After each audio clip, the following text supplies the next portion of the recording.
Well, everyone, another day, another comparison, and this time around we get to talk about two phones, two iPhones of that matter actually, that I actually used as main devices. I've used both of these phones as my main personal phone, and I enjoyed the experience. I had nothing but really great things to say about both of these phones, and those two phones are the iPhone 6 Plus and the iPhone 6s Plus. Now, what's funny is that, dude, every which way you look at it, I'll be honest, the 6s Plus is the better phone. I'm going to spoil the whole entire video. The iPhone 6s Plus, if you can pick up one of these, I would highly recommend you a 6s Plus. That phone is still getting supported. It could potentially be getting iOS 14 very soon, which is a pretty big advantage. And the other thing is that the price differences between the 6 Plus and the 6s Plus that I've been seeing are almost always the same. They're almost like, there's probably like $10, $20 difference between them.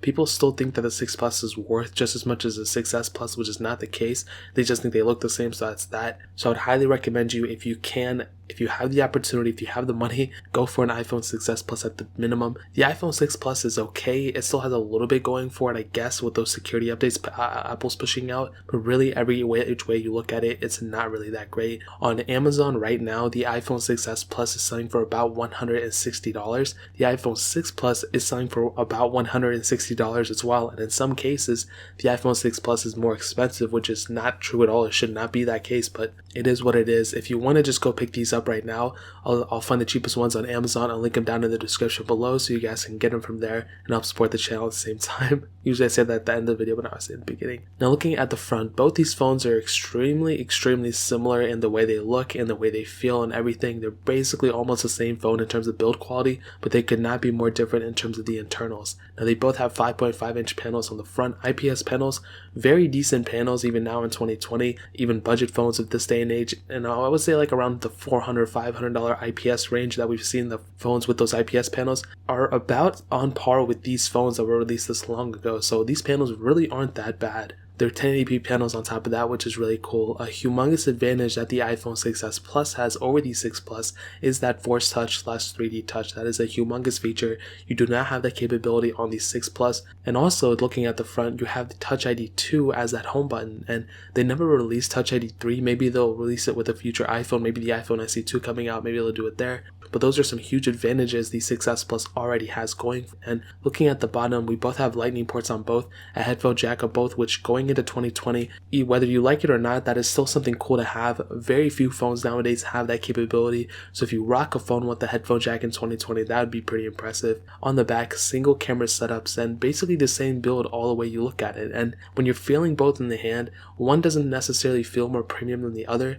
But the important thing to note is that with the 6s Plus, Apple did switch up how the phone was kind of built, and it made it a little bit more durable. With the 6 Plus, there was that bend gate issue where these phones were bending and they were snapping and all that stuff, if you guys remember that. The 6s Plus was supposed to fix those specific issues, which is a pretty big deal. So whether you like it or not, whether you want to get the 6 Plus or whatever, just know that the iPhone 6s Plus is a more durable phone. Not only is it a better phone every which way, but the iPhone 6s Plus is more durable, which is very important for the longevity of a phone. So that pretty much covers it up in terms of the outside. I think I pretty much hit on everything that these phones are capable of. No IP certification or anything like that. No OLED displays, no nothing like that. No True Tone, which kind of sucks, but that pretty much covers it up in terms of the outside. Now, hitting on the software, the iPhone 6 Plus started off with iOS 8. It is upgradable to iOS 12.4.5. I think 12.4.5 is the latest version, but basically the newest version of that. And if you're watching this a couple months down the line, there might be a newer version on top of that. So pretty cool thing. Now, this thing was supposed to stop basically at iOS 12.4 or 12.4.1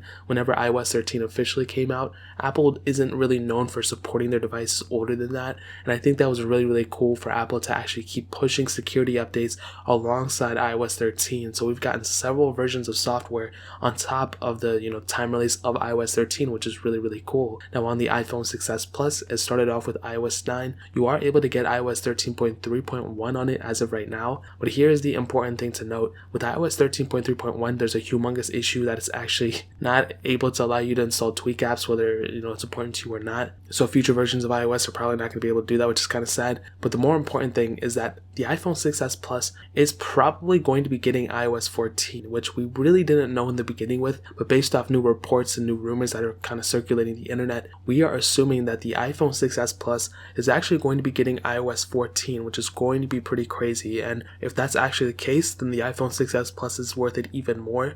But even if it stops at iOS 13, if Apple switches over to their new layout of supporting the iPhones with a year of security updates after, with their 12 point or their 13.3.7 release or whatever it's going to be, that would still be super impressive, and I have nothing but respect for Apple for doing that. So any way you look at it, the 6s Plus is the better way to go. But on top of that, this is very important, both these phones are compatible with that check rain jailbreak, which is super important. Really, that's probably the most important thing right now, the biggest development we've seen with both of these phones.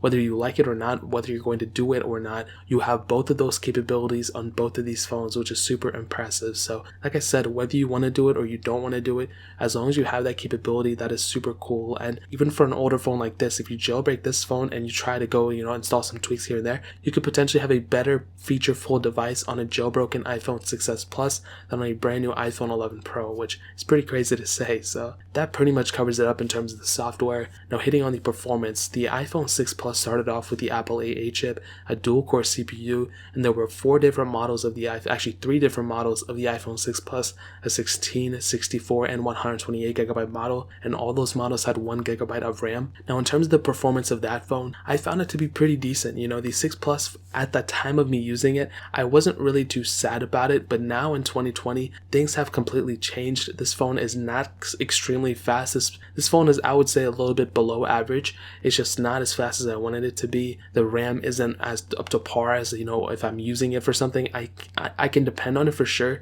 but it's definitely not something I would purposely go out and try to use all the time. It's a decent performing device, but it's very below average, at least for my use case. If your use case is a little bit different, then obviously, you might be able to be okay with it. But in my personal experience, I don't really think the 6 Plus is that great. However, on the iPhone 6s Plus, we have the Apple A9 chip, a dual-core CPU, and there were 4 different models of the iPhone 6s Plus, a 16, 32, 64, and 128GB model. And all those models had 2GB of RAM. This was the first time that we saw 2GB of RAM on an iPhone, and this was super impressive. And the thing is that even with that RAM, people think it's small, people think it's whatever, but for an iOS device that's, doesn't really require the most amount of performance and the most amount of resources, it's a really good performing iPhone now. It's not, extremely amazing. There were cases where my iPhone 6s Plus was actually faster than a lot of my other phones that I had at the time, but it's really not amazing, but it's really, I would say it's above average. So you have a phone, the 6 Plus, that's below average, and then a 6s Plus, which is above average. And the iPhone 6s Plus is definitely faster,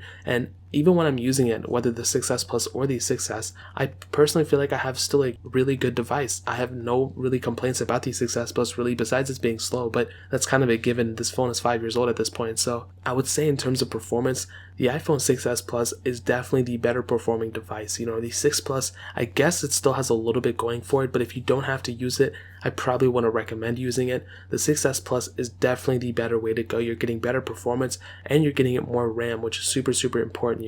We're about to have this 2020 lineup of phones that are potentially going to be getting 6GB of RAM. So the 3 to 4GB of RAM is probably going to be on average the baseline I would recommend. But as of right now, 2 is about the way I would end it, definitely not 1. So that pretty much covers it up there. Now hitting on the camera, both these phones have single camera sensors. On the 6 Plus, you have an 8-megapixel back-facing camera with optical image stabilization. You can shoot 1080p at up to 60 frames, and a 1.2-megapixel front-facing camera. With the iPhone 6s Plus, you have a 12-megapixel back camera that also has optical image stabilization, a 4K camera. You can shoot 4K videos on it. This was the first time we saw 4K on an iPhone, and this is super impressive. And then a 5-megapixel front-facing camera. Now what I can tell you about both these phones is that the iPhone 6s Plus is the better iPhone for sure. You're not only able to get better quality photos, but also you're able to film in higher frame rates, which is super important. Nowadays, 4K is like the new 1080p. If your phone can't even shoot 4K, then that's probably not even that good of a camera. Now it's almost like 4K at 60 frames. That's like the baseline for a lot of people. So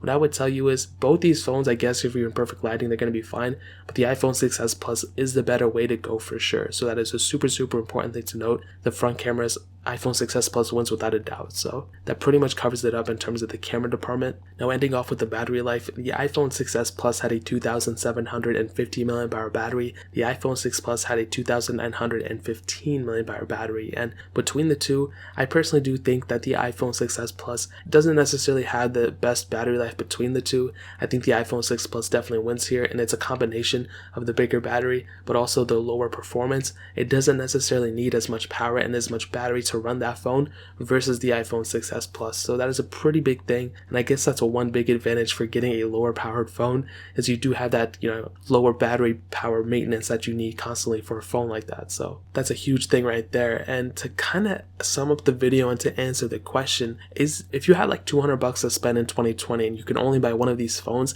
which one should you get? As I said earlier on in this video, and I already answered the question, the iPhone 6s Plus is the better way to go. It is the best phone between the two, and in some cases I would say it's even better than the 7 Plus in a lot of ways. The 7 Plus is kind of faulty in a lot of ways, it has a lot of issues. The 6s Plus more so not really the case, and the repairability of both these phones, it's super cheap to repair both these phones. They're almost the same exact phone. It's just the 6s Plus is more durable, and it's also better performing and a better camera. I mean, this is the baseline of a lot of phones. I would not go any further or any older than an iPhone 6s Plus in my opinion. So if you want to find the cheapest ones, like I said, eBay is probably the best way to go, but I will find the cheapest ones on Amazon and link them down in the description so you guys can get it from there and help support the channel at the same time. But that is pretty much it. If you guys have any other questions or anything, leave it down in the comment section below. Hit that like button, that would mean so much, but definitely hit that subscribe button. Every single subscriber that we get really does count, so it means so much if you guys can hit that. Also check out the other links down in the description as well. My Twitter, my Instagram, my second channel, all those links are linked down below. I'd really appreciate it if you guys could check it out. But more importantly than everything else, I love every single one of you guys.